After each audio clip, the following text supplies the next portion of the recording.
I noted here that you specifically had some kind of response to why God reveals himself to some people and hides himself to others. Yeah, my name's Tara. Basically, it's a little bit complicated, but it's related to the problem of evil. So I want to go into that a little bit. Basically, if we go back to the Garden of Eden, you had Satan had convinced Adam and Eve to eat from the tree of the knowledge of good and evil. Well, and I will let you get through this. Just for clarity, we have no reason to believe that happened, and Genesis doesn't say it was Satan. It says it was a serpent. It's only later revisions that apply that to Satan. But sure, we'll go with the mythology. Okay. So basically, in Genesis 2:16 and 17, God said that the punishment from eating from the tree was basically death. And Satan said, you will certainly not die, for God knows that in the day that you eat from it, your eyes will be open and you will be like God, knowing good and bad. So basically, Satan there was accusing God of withholding something that was good from his creation. Seems that the serpent was the one telling the truth there, don't you think? Because they didn't die that day. Well, see, this is what I'm going to get into. Because the Bible admits that when Adam and Eve ate from the tree of the knowledge of good and bad, that both of their eyes were opened. Yeah, which affirmed what the serpent said. Well, so this begs the question, does this imply that the tree had magical powers? And I would say no, the tree doesn't have magical powers. It was actually symbolic. When Adam and Eve decided to eat from the tree, they were essentially deciding for themselves. So I could see the whole story as metaphorical or symbolic or whatever else. On the other hand, if you think this actually happened, then I don't know how you can write off a magical tree when you're talking about a serpent that spoke to Adam and Eve and told them what to do. I mean, where do you draw the line on? I mean, is the whole story just, did this not happen and it's just a metaphor for a fall from grace? Or no, so there were two people. Was there also a talking serpent? There was a serpent that Satan was using to. Well, it doesn't matter who was using it. There was a talking serpent, right? So we're already in the realm of magic. So why, if you're in the realm of magic, why do you get to say that it's unreasonable to say that the fruit was magical? I'm not saying it's unreasonable to draw that conclusion. What I'm saying is, from my own personal opinion, that is symbolic. Okay, so that's symbolic, but the people and the snake weren't symbolic. Correct. And the reason why the name of the tree was symbolic, the tree of the knowledge of good and evil, is, like I said, the tree symbolized Adam and Eve's decision to decide for their own what was good and evil, rather than relying on. I've heard 100 different interpretations of this story, and Thomas Paine made a very good point in his Age of Reason that God would never use text to convey a message. And I think that this you're sort of playing into his argument that yeah, you can interpret this or interpret that or spin it this way and spin it that way and try to get to whatever conclusion you want to reach. But the story doesn't stand on its own very clearly because we're having to debate about interpretations. Right, and so it's a failure, right? Whoever wrote it failed at conveying the message they intended to fail because it's open to so much interpretation. I'm not trying to prove that the story is true, and actually this plays a part into it too, is that it's not our job as Christians to prove things. We're here to plant seeds, and it's God's job to... Actually, it's your job to give a reason for the faith that you have. So it is your job to prove things. Right, exactly. So and the reason why God doesn't reveal himself to everybody actually has to do with the fact that this whole system, the reason why we have all the evil now is because during that incident, essentially what Satan was doing was calling into question God's sovereignty, his justness, his right to rule. So what's that have to do with whether or not... So God reveals himself to some people, right? Right. Are there some people that he doesn't reveal himself to? Yes. So why is God playing favorites? Does he not love everybody and want everybody to be justified in believing him? He's not playing favorites. Absolutely. No. If I have two kids and I want them to pay attention to me and listen to me and do what I say, and one of them I never, ever interact with, and the other one has actually met me, that's me playing favorites. Yes, but the situation isn't the same. Okay. The reason is because in order to prove that Satan was wrong in what he was saying, basically Satan was calling into question whether or not God's way of rulership was correct. And this goes back to...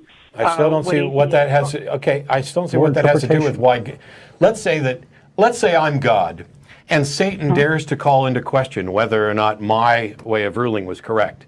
If I wanted to convince everybody that I existed and that I was real and that I was just, the best course of action would be for me to interact with all of them directly, because then they have firsthand experience. Exactly. So if I was a God and I chose to interact with some people and not interact with others, how could I ever condemn the people who I chose to not interact with? God's not necessarily going to condemn everybody that he doesn't interact with. And the reason for this whole system right now isn't for God to prove that he's real, that he exists, that he has power, because if Satan had called into question God's power, his existence, that would have been easy to prove. That's not what Satan called into question. So the question that God has to answer is whether or not his rulership, his direction, is the right direction. Yeah, in order to do that, first he'd have to demonstrate that he actually existed. But second of all, even if the God of the Bible were to come out and demonstrate to me right now that he was real, he'd still have a lot to answer for before I could ever respect him. Right, and he's going to do that. The Bible says that there's going to be a 1,000-year reign of Christ. The issue, though, is about whether or not belief is justified. And until he does that, belief isn't justified, and certainly reverence and respect and adherence isn't justified. So call me back after he does that. Okay. Because until then, I don't see how anybody could have good reason to believe. The only people that really have good reason to believe are those to whom God reveals himself. And how do they know that God's revealed himself? Because I was a fundamentalist Christian for more than 20 years, was studying to be a minister. If you'd have asked me at the time if I had experienced the Holy Spirit, I would have said yes. But I now understand that that wasn't the case. Most people who are Christians who have faith, God hasn't revealed himself to them. God revealed himself to a very, very select group, even in biblical times. So you're saying that most Christians believe for bad reasons? Correct. Okay. How do you know that any Christians believe for good reasons? I mean, I can't prove that to anyone. How could anybody prove it? I said my purpose isn't to prove that. My purpose is to explain, like I said, why God only reveals himself. Well, it's the only point of disagreement. We both agree that people believe for bad reasons, but you're saying that there are some people who believe for good reasons, and I'm asking how you know that. I know that because I believe that, God has touched my life. And I know that that isn't sufficient for you, but it's sufficient for me, and that's why I'm not here trying to prove anything to you. Could you be wrong? Yeah, I could be wrong. Cool. I don't think I'm wrong. I know you don't think you're wrong. So the question then becomes, if there's something that I could be wrong about, but I'm convinced of it, I can usually give the reasons. Even if they're bad reasons, I can usually give the reasons for why I'm convinced. And if somebody were to look at those reasons and point out that they were fallacious, that they weren't sufficient, I would be able to accept that. And so when you tell me that you've got good reasons, all I was wondering was, what are the good reasons? I mean, it's a matter of the things that have happened in my life. My life has been steered in a very specific direction. How do you know that? Because I'll tell you, because I know plenty of people who think that their life has been steered, and not just by God, but by the fates or the stars or whatever else. And surely some of the people who you and I both would agree don't have good reasons also believe their life is being steered. Because it has been consistent within my life that when I deviate from a certain path, I'm always brought back onto that path. Well, that's been my experience as well. When I start to behave terribly to other people, my life tends to get worse. Does that mean there's a God steering me towards better behavior? It's more than, people treating me bad. It's more like, I don't know how to describe it. I guess I can't really describe it. Well, the question is, how do you know that it's God? I have faith that it's God. Okay. Couldn't you justify any position by saying I have faith? Yeah, well... Which, doesn't that mean that faith is not a good reason for believing?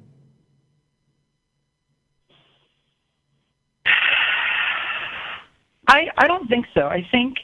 Really? So if I tell you that I believe that white people are superior to black people, and that's a position I take on faith, you're telling me that I might have a good reason?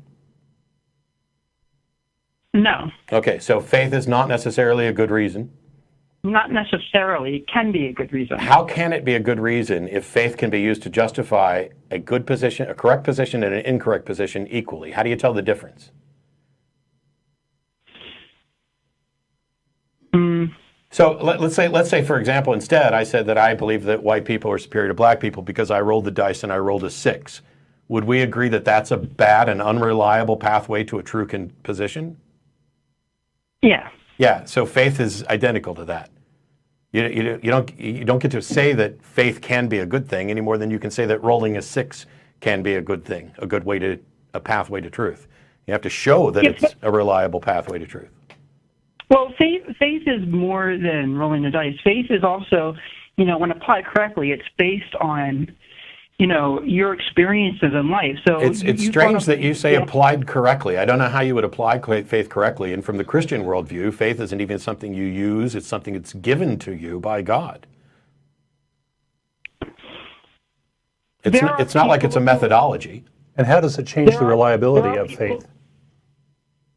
There are people who are given faith by God, and there are people who are convinced. So why would God give a useless gift to people? Because it serves his purpose. His purpose ultimately right now is to prove his point.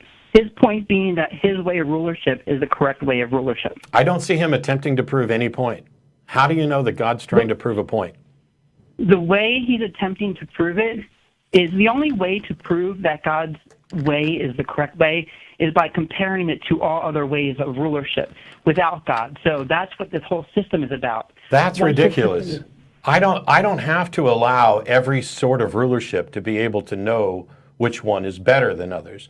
We can say right off the bat, without ever performing the experiment, that any rulership that cuts off the head of anybody who is part of that system is demonstrably worse without ever actually having to do it.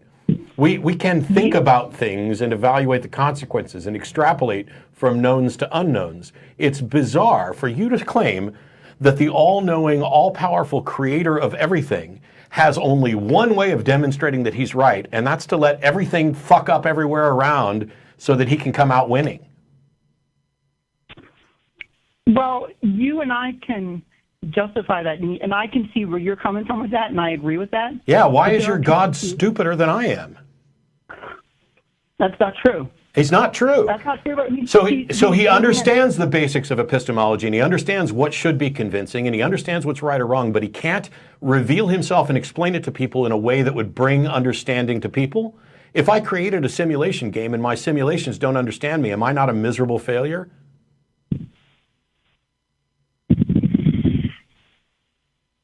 Actually, this begs one of the questions that Satan had raised, because when he accused God of withholding something from his creation, and he sort of did initially. So Satan was telling the truth. Humans are inferior to angels. Angels are inferior to Jesus. Jesus is inferior to God. Therefore, there is a hierarchy of creation, and in order to prove Satan wrong, one of the things that God is doing is Revelation reveals that there's going to be 144,000 that are picked from the earth. Okay, now you're talking about something that isn't happening, that hasn't happened, that you have no evidence for. You're just plucking numbers out of a book. You can't know that that's happening if it hasn't happened, right? So this is just another exercise in you having confidence that this will happen. Yeah. Where do women and atheists fall on this pecking order? What was that? Where do women and atheists fall on this pecking order? There have been people through history, women. I don't see where you're. Just as soon as you establish a pecking order, you can put yourself above everybody else. I mean, according to the Bible, men are superior to women. Right. Do you buy that? I interpret this passage a little differently than other people. Well, the man's the head of the household in the same way that Christ is the head of the church. When it comes to rights, the men are the ones with the rights. The women are traded around and become parts of harems, and you can sell off your daughter as a slave. Paul didn't permit a woman to teach in church. I mean, that pretty much establishes a pecking order. Or maybe a pecker order. Well, yeah, of course. There's always an order. There is an order. There's, Why? Jehovah is the head of everything. So according to the Bible, women would be at least marginally inferior to men, right? Do you buy that? We don't buy that, just so you know. Don's gay. According to the Bible, I should be killed. He should be killed. Are you okay with that? No, actually, I'm a trans woman, so no, I don't. Okay. Boy, I'm scratching my head here. I wonder where trans women fit on that biblical pecking order. Because I'm pretty sure that from those archaic standpoints about men wearing women's clothes, which is, by the way, I'm talking about what the Bible says, not me, you're a woman, I'm cool with all that. I support all of your rights, which makes me infinitely superior to the book that you're apologizing for. And the authors. But anybody who did a literal reading of the book that you're advocating for would put you even lower than cis women. And then, of course, anybody who's slaves is lower than that. I mean, this is the thing is what Don's talking about. If you start going this pecking order, and you're doing it all without any justification other than, well, this is my interpretation of the Holy Book. It's an interpretation, I believe, that I have been steered to by God, essentially.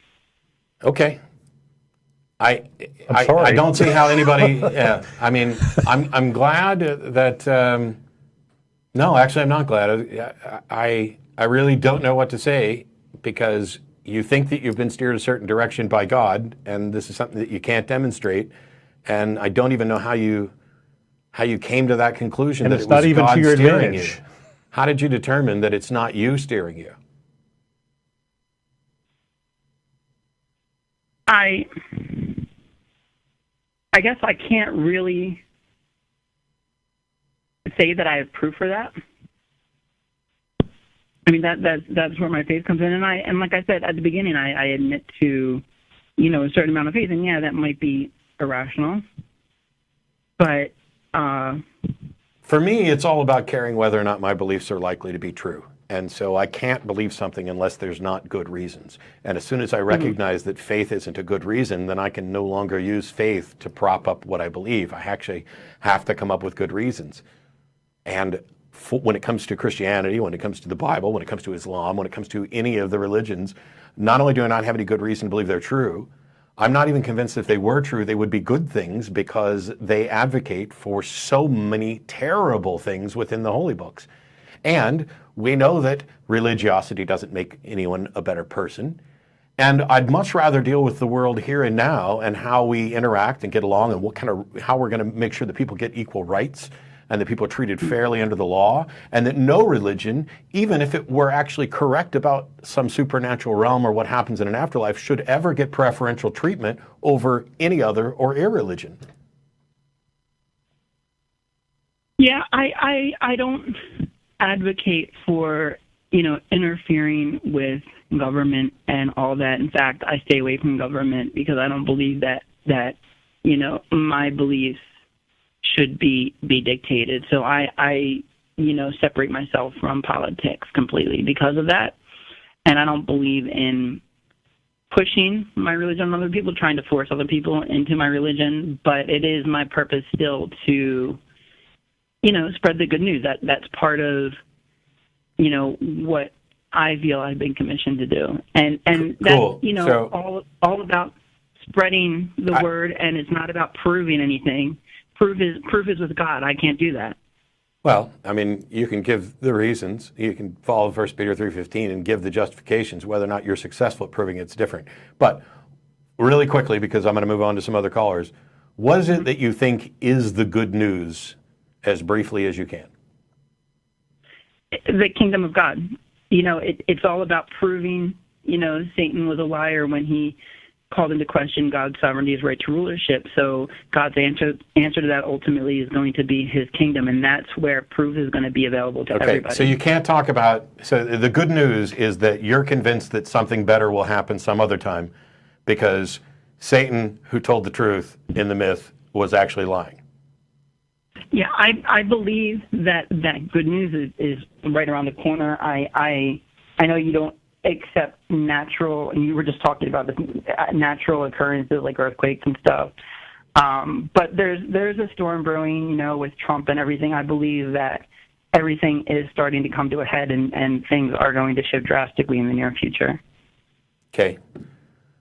Thanks for I mean, no offense, but you hear those sort of vague predictions every single year from all sorts of people. And so basically you've called in to say you're convinced that the good news is that something better is coming that you can't demonstrate. I mean, yeah, essentially. And for what it's worth, whoever picks up on that, you know, God will, I believe, latch on to those seeds and do what he needs to ultimately, the ultimate reason why he interferes at all with the system, because if he interferes too much, it's essentially him corrupting the data, and it's God's purpose of this experiment not happen again. So that's garbage. That's like a parent saying, "I'm not going to do any parenting because that might corrupt the data." The fact is that a God could demonstrate to every single person on the planet that he clearly exists and what his intentions are, and not actually force anybody to follow along. Do you believe? You seem to believe that there's a Satan, right? Yeah. Yeah. So, do you also believe the mythology that would say that Satan was one of God's angels? Yes. Yeah. So Satan, in your view, knows absolutely about God's power and who he is and what he wants, and still chose to rebel. So that means there can be no problem with a God revealing himself to all of us. We would still have every opportunity to rebel. And he's going to do that. Well, when he does, call back. Thanks. Okay. God's going to reveal himself. What the fuck is taking so long? Jesus told some people, there are some you still standing here who will not taste death until all these things have come to pass. And 2,000 years later, now all of a sudden, hey, there was an eclipse, and there's going to be another eclipse in 7 years. So that tells us, there's a war and an earthquake. Oh, hang on.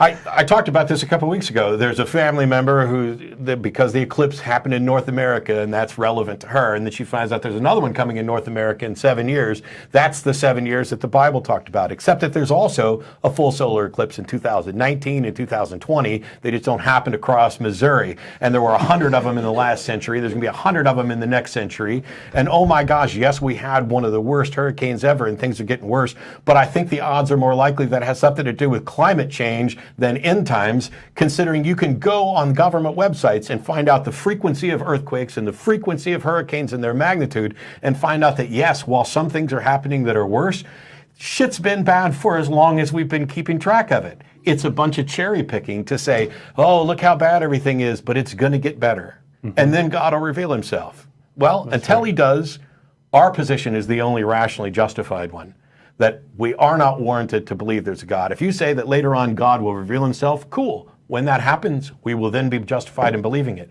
But when that happens, you don't get to say you were right all along, because you did not believe for good reasons. You believed for bad reasons. And you might as well have been predicting that you would win the lottery, and then if you do, claim that you were right all along. Getting lucky doesn't mean you are rationally justified in holding a belief. Thus saith the Lord.